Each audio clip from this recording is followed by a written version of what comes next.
बिस्मिल्लाहिर्रहमानिर्रहीम। अस्सलाम वालेकुम। उम्मीद है आप सब खैरियत से होंगे। सर्दियों के आते ही भुट्टे भी बाज़ार में आ जाते हैं और इन दिनों में भुट्टे ना बनाए ऐसे तो हो नहीं सकता। ये हेल्दी भी बहुत होते हैं और टेस्टी भी बहुत होते हैं। हमें सीज़न की सारी चीज़ें खानी चाहिए। तो चलिए शुरू करते हैं। बिस्मिल्लाहिर्रहमानिर्रहीम। मैंने यहाँ पे 2 किलो भुट्टे लिए, हरे वाले लिए। पीले रंग की छली नहीं लेनी। पीले रंग की जो छली होती है उसके अंदर जो छली होती है वो पक जाती है, तो आपने हरी वाली लेनी। हरी वाली का एक तो टेस्ट अच्छा होता है, दूसरा जल्दी गल जाती है। इसके ऊपर ऐसे छिलके होते हैं तो 1 से 2 रहने दें और जो एक्स्ट्रा है वो हटा लीजिएगा।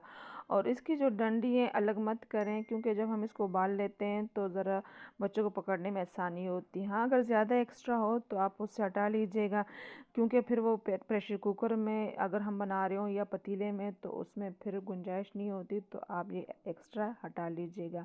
यहाँ पे पतीले में मैंने पानी डाल दिया। पानी इतना डालना है कि जब इसमें हम छलियाँ डालें तो 1 से 2 इंच पानी जो हो छलियों से ऊपर हो। यहाँ पे मैंने थोड़ा सा जो है बेकिंग पाउडर और नमक एक साथ डाल दिए। बेकिंग पाउडर से इसके दानों का जो शेप है वो साइज़ बड़ा हो जाता है और दाने इससे फूल जाते हैं। इससे ये बहुत जल्दी गल जाते हैं। नमक डालने के 2 फ़ायदे होते हैं। एक, इसका टेस्ट बहुत अच्छा होगा। दूसरा फ़ायदा ये कि छल्ली के जो दाने वो अपनी शेप में उबलने से इन छल्लियों के वो जो दाने वो फटेंगे नहीं। 1 चम्मच मैंने इसमें ऑयल भी डाल दी इसको क्रीमी और सॉफ्ट बनाने के लिए। सारी छलियों को इसमें डाल देंगे और हाई फ्लेम पे इसको 5-6 मिनट के लिए उबालेंगे। फिर जो फ्लेम है उसको हमने लो कर देना है। तकरीबन 2 घंटे बाद जो है हमारी छलियाँ अच्छी तरह जो है पक जाती है। और अगर आप प्रेशर कुकर में बना रहे हैं तो 40 से 45 मिनट लग जाते हैं लो फ्लेम पे। अब इसको एहतियात से निकाल लें, क्योंकि बहुत गर्म है, उसमें पानी भी होता है, तो किसी चिमटे की मदद से इसको निकाल लेते हैं। तब तक इसके लिए मसाला बना लेते हैं।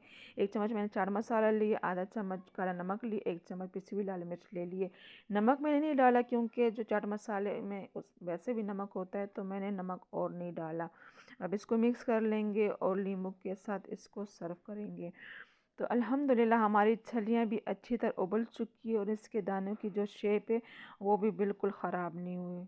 तो बहुत मज़े के ऐसे बनते हैं। इसका टेस्ट भी अच्छा होता है क्योंकि हमने कच्ची वाली ली है, तो इसका टेस्ट अच्छा होता है। और जिस तरीके से आपके साथ मैंने ये रेसिपी शेयर की, आपने बिल्कुल ऐसे ही इसको फॉलो करना है, तो इंशाल्लाह आपकी भी छलियाँ इतनी ही नरम और सॉफ्ट बनेंगी जैसे कि ये बनी है। अब इसको ऊपर जो है नींबू से मसाला लगा देंगे, जितना आप पसंद करें वैसे ही वो कर ले, लगा लें। इस पे बहुत टेस्टी मज़े के बनते हैं। अगर आज की वीडियो में आपको कुछ नया सीखने को मिला हो तो वीडियो को लाइक और शेयर करने में बिल्कुल कंजूसी नहीं करनी। और चैनल पे नया है तो चैनल को सब्सक्राइब करना ना भूलें और अपना फीडबैक मुझे ज़रूर दीजिएगा कि आज की ये रेसिपी आपको कैसे लगी। Thanks for watching.